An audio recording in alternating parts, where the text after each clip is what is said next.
Third Punic War. The Third Punic War was the third and last of the Punic Wars between Carthage and Rome. The war was fought entirely within Carthaginian territory in modern northern Tunisia. When the Second Punic War ended in 201 BCE, one of the terms of the peace treaty was that Carthage couldn't go to war without Rome's permission.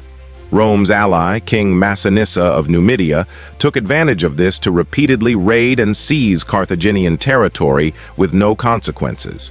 In 149 BCE, Carthage sent an army, led by Hasdrubal, to fight Massinissa despite the treaty. The campaign ended in disaster when the Battle of Oroscopa ended with a Carthaginian defeat and the surrender of the Carthaginian army. Anti-Carthaginian factions in Rome used the military action as an excuse to prepare a punitive expedition. Prologue. When the war ended, Massinissa, who was an ally of Rome, was by far the most powerful ruler among the Numidians, the indigenous population who controlled much of what is now Algeria and Tunisia. Over the following 50 years, he kept taking advantage of Carthage's inability to protect its possessions. Whenever Carthage asked Rome for help or permission to take military action, Rome sided with Massinissa and refused. Massinissa's attacks on Carthaginian territory got worse and worse. Carthage counterattacks in 151 BCE, Carthage raised a big army, led by a previously unrecorded Carthaginian general called Hasdrubal. Despite the treaty, they attacked the Numidians. The campaign ended in disaster at the Battle of Oroscopa, and the army surrendered. Many Carthaginians were subsequently killed by the Numidians. Hasdrubal made it to Carthage, where he was sentenced to death in an attempt to pacify Rome. Rome declares war on Carthage. Carthage had paid off its indemnity to Rome, imposed 50 years before at the end of the First Punic War, in 151 BCE, and was doing well economically, but wasn't a military threat to Rome. However, there had been a faction in the Roman Senate for a long time that wanted to take military action against Carthage. Rome used the Carthaginian military action as an excuse to start planning a punitive expedition. Carthaginian embassies tried to negotiate with Rome, but Rome wasn't very forthcoming. The big North African port city of Utica, about 55 kilometers, 34 kilometers north of Carthage, switched sides to Rome in 149 BCE. The Senate and People's Assembly of Rome knew that Utica's harbor would make it easier to attack Carthage, so they declared war on Carthage. The Third Punic War kicked off with a bang when a big Roman army landed at Utica in 149 BCE. It was led by both consuls for the year, Manius Manilius, commanding the army, and Lucius Calpurnius Piso Cassoninus, the fleet. The Carthaginians kept trying to make peace with Rome, sending an embassy to Utica. The consuls asked for all the weaponry to be handed over, and the Carthaginians were happy to do so. Lots of big convoys took loads of equipment from Carthage to Utica. We know from surviving records that this included 200,000 sets of armor and 2,000 catapults. All of their warships sailed to Utica and were burned in the harbor. Once Carthage was disarmed, Censorinus made the further demand that the Carthaginians abandon their city and relocate 16 kilometers, 10 kilometers, away from the sea. He said that if they didn't, Carthage would be destroyed. The Carthaginians decided to abandon the negotiations and prepare to defend their city. The siege of Carthage was the main event of the Third Punic War, which was fought between Carthage and Rome. The siege lasted almost 3 years and took place in Carthage, which is a little northeast of Tunis. In 149 BCE, a big Roman army landed at Utica in North Africa. The Carthaginians hoped to make peace with the Romans, but despite the Carthaginians surrendering all their weapons, the Romans kept up the siege of the city of Carthage. The Roman campaign had a lot of setbacks in 149 BCE. Scipio Aemilianus, a middle-ranking officer, was the only one who made a difference. A new Roman commander took over in 148 BCE and didn't do much better.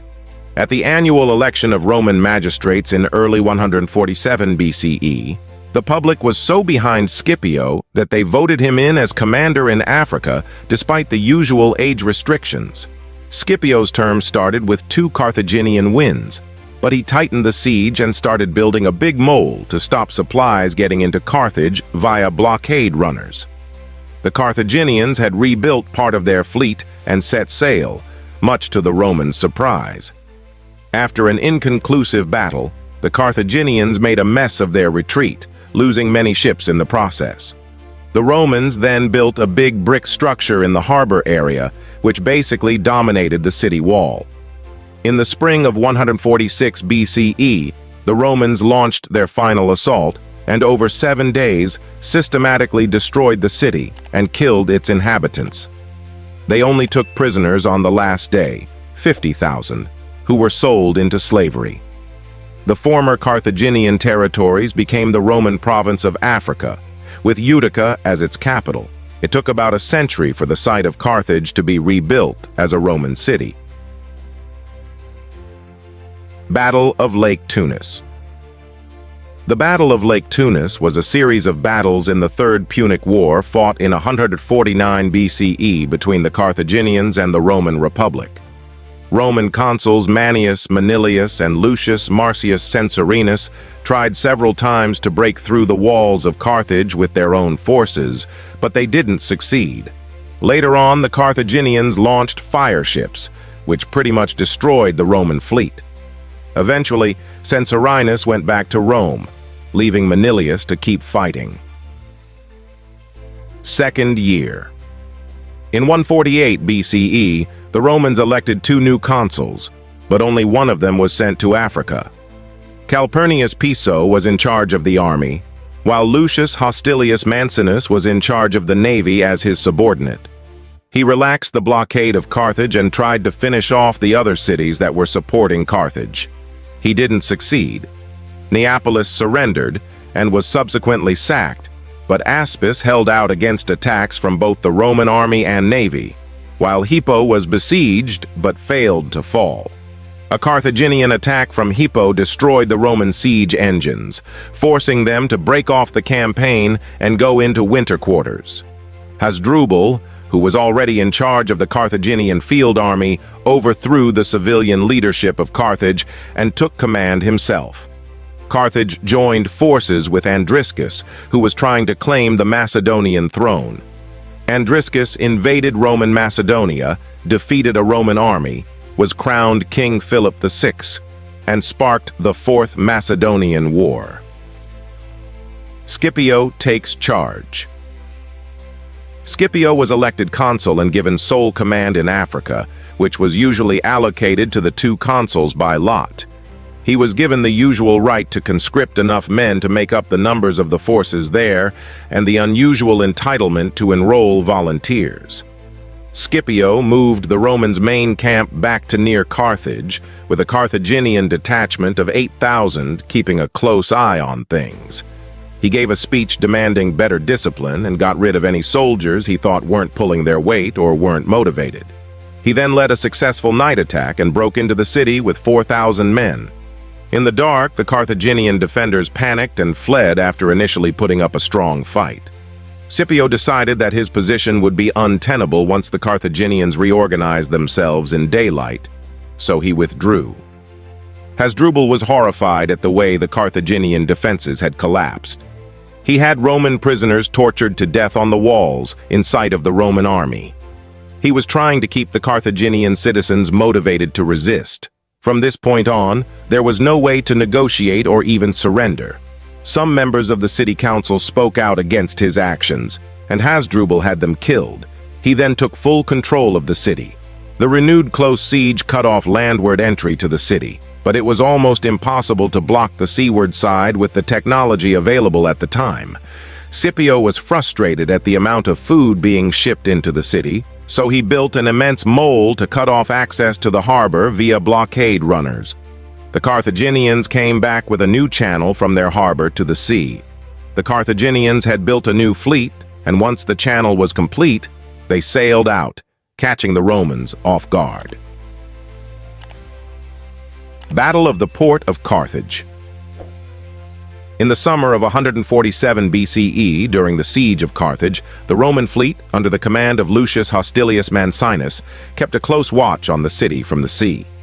That same year, Scipio Aemilianus sent his own warships to reinforce the Roman fleet. The Carthaginians found a way to escape to the sea, which the Roman navy hadn't blocked effectively.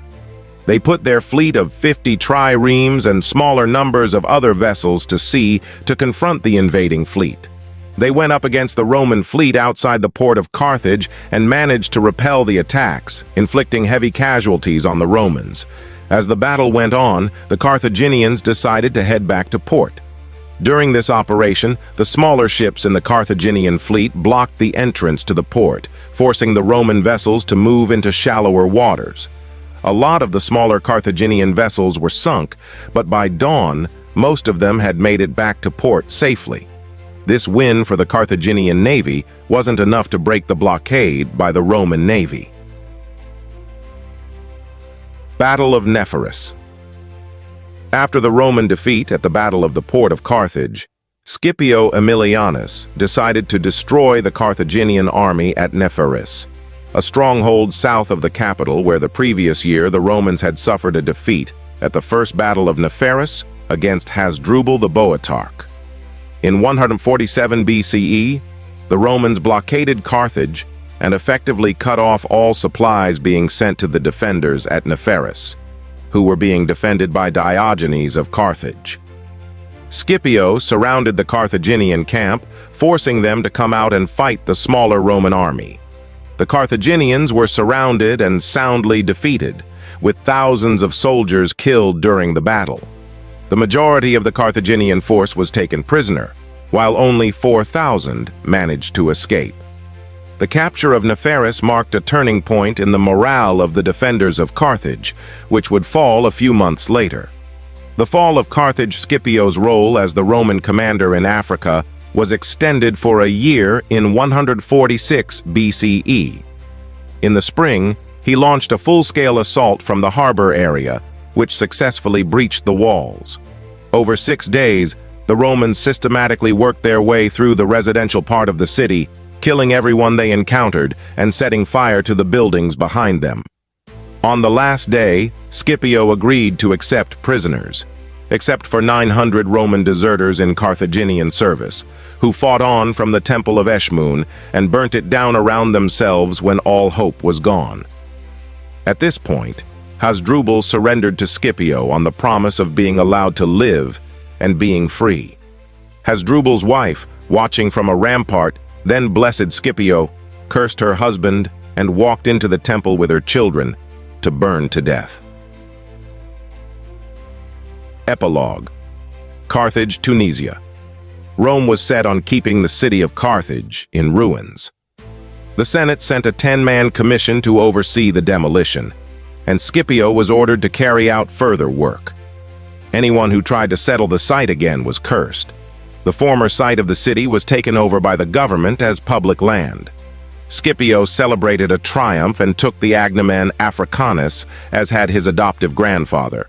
We don't know what happened to Hasdrubal. He'd already surrendered, but he'd promised to be allowed to retire to an Italian estate. The former Carthaginian territories were taken over by Rome and made into the Roman province of Africa, with Utica as the capital.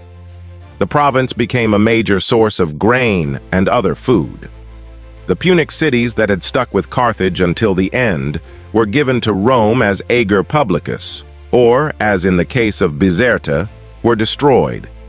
The cities that survived were allowed to keep at least some elements of their traditional government and culture.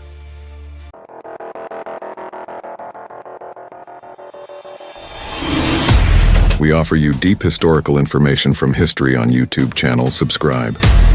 Now don't forget to turn on notifications.